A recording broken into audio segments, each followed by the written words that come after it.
Welcome to Popternative, where we dive into topical discussions from the worlds of pop culture, social media, and sports. Here is your host, Peter Remoliotis, aka PD Beats. PD Beats here from Popternative, speaking to Jessica Amlee about the new thriller, The Runner, which is going to be in theaters August 19th, on digital August 23rd. Thank you so much for your time. Welcome to the show. I'm so happy to be here. It's exciting. You know, the movie's coming out pretty soon. I mean, who doesn't like a good thriller and everything? What was it like working on this film specifically?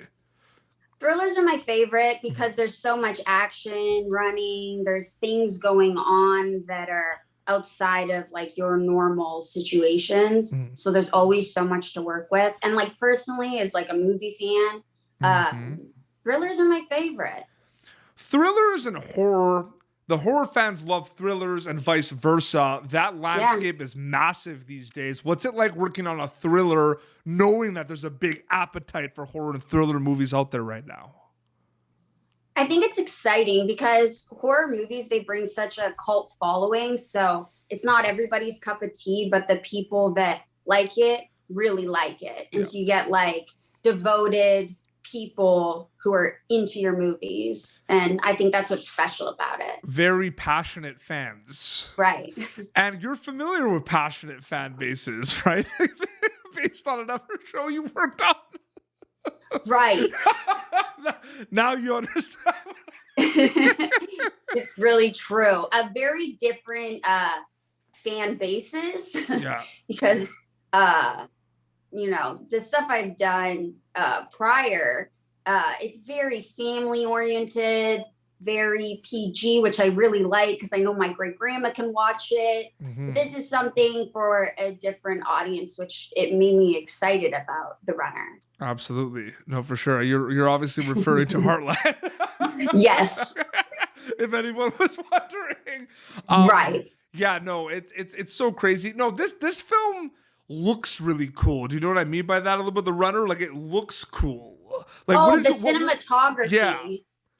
Yeah, the cinematography is amazing. The colors, there was lots of fog machines. It has this very like euphoric kind of vibe to it that was really fun to play with on set because as soon as the like neon lights kind of went up, it set a vibe that was easy. Because my character was drunk, like partying through a lot of it, and so being in that environment and getting in that headspace, that made it really easy. Yeah. What did you know? I guess it depends on different projects, but the audition process and when you're cast, sometimes you know a lot about what you're getting yourself into in terms of character arcs, and sometimes you don't know anything, right? What was your experience with The Runner specifically? Like, how much did you know before you were officially cast?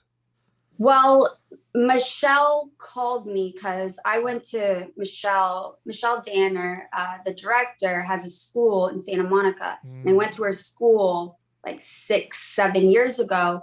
And so she called me and she said, you know, there's 2 female characters. And she's like, one of them, it's more like PG, and the other one is kind of a party girl. And I was like, I would really like the party girl. She's like, I think that's like what we want you for.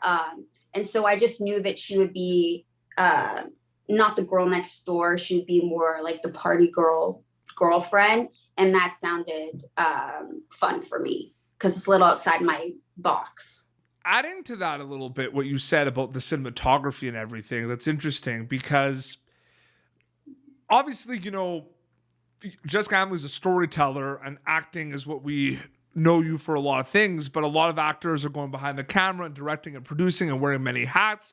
Does working on a film like this that has amazing kind of visuals like excite you or like motivate you to like go behind the camera and be on the producing director like standpoint of things, or? Oh, absolutely. I mean, my dream is to direct and produce, which I'm kind of getting my feet in the water with now because I like connecting people and I like making things happen. And so it's just like exercising a different muscle. But yeah, being on set and seeing something come to life and seeing all the different routes that even cinematography can make the outcome of a movie, it totally excites me that I want to make like my own world, my own, you know. It's absolutely. And, you know, when did you officially wrap The Runner?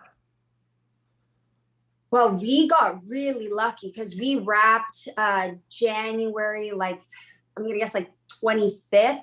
And that was right before 2019. So that was right before, or 2020. That was right before COVID hit. And so a little bit of like a wait for it to finally come out now. Oh, absolutely. Are you prepared for that new landscape now where you go, you work on a thing and then it's just when it comes out, it comes out? Like, are you getting used to that new landscape? I mean, I feel like we have to, right? We have no choice.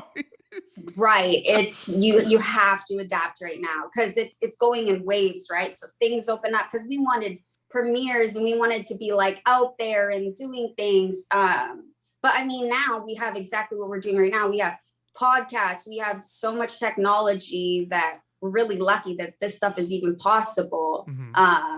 But yeah, it is weird because everything takes longer now. There's also like these waves of like announcements of like projects too, right? There's like, they're filming this. Oh, casting's confirmed. Oh, there's a first look photo, not a trailer, first look photos.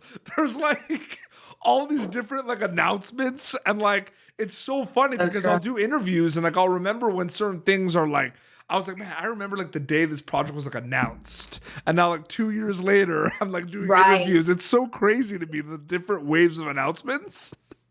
Right. And I think it's all just like fluctuating and going with restrictions of COVID and when's the best time to bring, like, when are people going to go and sit and watch a movie? And that's what we want is them to have the whole cinematic experience. And so it's really riding the wave. Absolutely. You look at The Runner, you look at other things you worked on in the past, you know, like Heartland, Greenhouse Academy. They're all different. These are different projects, like completely different projects. Were you hoping that was going to happen or did it just kind of happen? Like, I feel like different people have different mindsets with that because these are completely different projects and different characters at that as well. But like, does it kind of just happen? Is it like premeditated, methodical a bit? Can you tell me about that a little bit? I'm curious.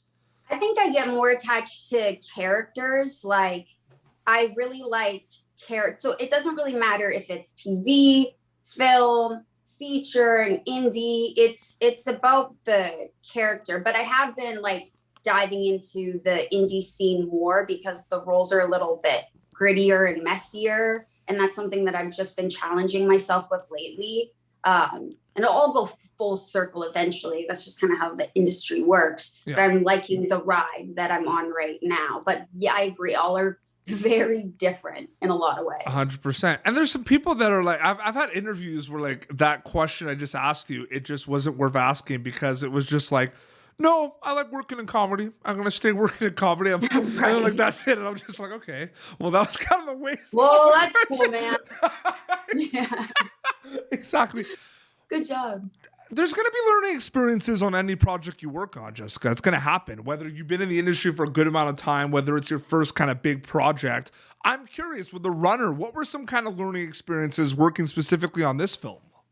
Right. Michelle gave us a lot of freedom to ad-lib, to feed off of each other. And, you know, going from a show where it's very structured or things I've done in the past, like very structured, to kind of just like being free. And so I got to use body language again and kind of just like live in the scene, which was kind of refreshing. And the late night shoots, that was an experience because we had to shoot at night. So I would start at like 11:30 p.m. and we would go till like really, really early in the morning, and training that way just to be focused and awake and present in those wee hours, which is actually really fun because night shoots, they give you like a spooky, nostalgic feeling. You know what? Because that's one of those questions.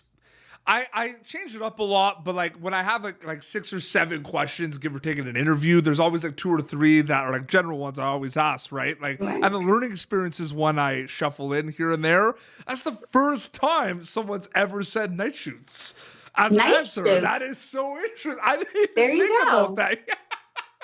You never know.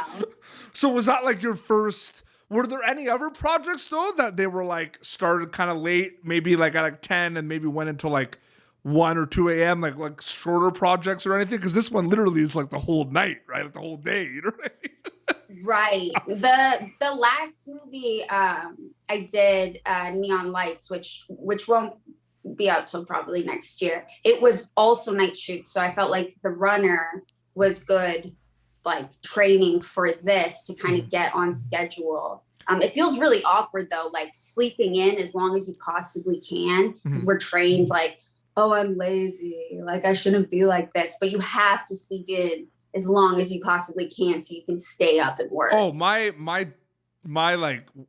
day job basically, which was a night job, was like one of those days where it was like working until like midnight 1 and you only start your day like 3 and 4, and it's weird. Right. Because it's like most people are starting their day and you're not. Right. People are judging you and you're like, it's for my job. I'm trying to make a living. And it's one of those things too where I don't know about you, but like if I get home at like 1 a.m., I might not go to bed. Like I might not go to bed right away at 1 a.m. You have to wind down. Like you have to have your time, like whether it's being on your phone, watching TV, reading a book, whatever, like you need the wind down. Yeah. And that's something that always gets in my way because I'll get home at 5 a.m. and I'm like, yeah, but I need an hour to do absolutely nothing. Exactly. And before we wrap up quickly, people are going to be able to see The Runner in theaters and it's going to be digital very soon as well. What are you hoping they get out of it when they get to watch The Runner, Jessica? Takeaway wise. I think it's really a story about how adolescent decisions can lead to adult results. And so it's navigating your way through the consequences of bad choices. Yes. It's a good story. Oh, absolutely. No, that was really well said. Jessica, thanks so much for coming on Pop Turner. It was so great chatting with you. Thank you so much for having me. This was fun. You're great. I appreciate that. Okay, so the movie's going to be coming out August 19th in theaters, and then a couple days later, 23rd, we're going to be able to get it on digital on demand, which is awesome. There's an Instagram account that people can follow you at, I believe. Yeah, it's Jessica Kelsey Amlee. Amazing. Well, this has been Pop Turner, youtube.com/Pop Turner for previous episodes. Until next time, this is Jessica Amlee, who can catch in The Runner, and Peter Beats signing off. Thank you for tuning in to Popternative. Make sure to check out our past episodes of Popternative on YouTube. Be sure to like Popternative on Facebook and follow us on Twitter. This has been an Autograph Communications production.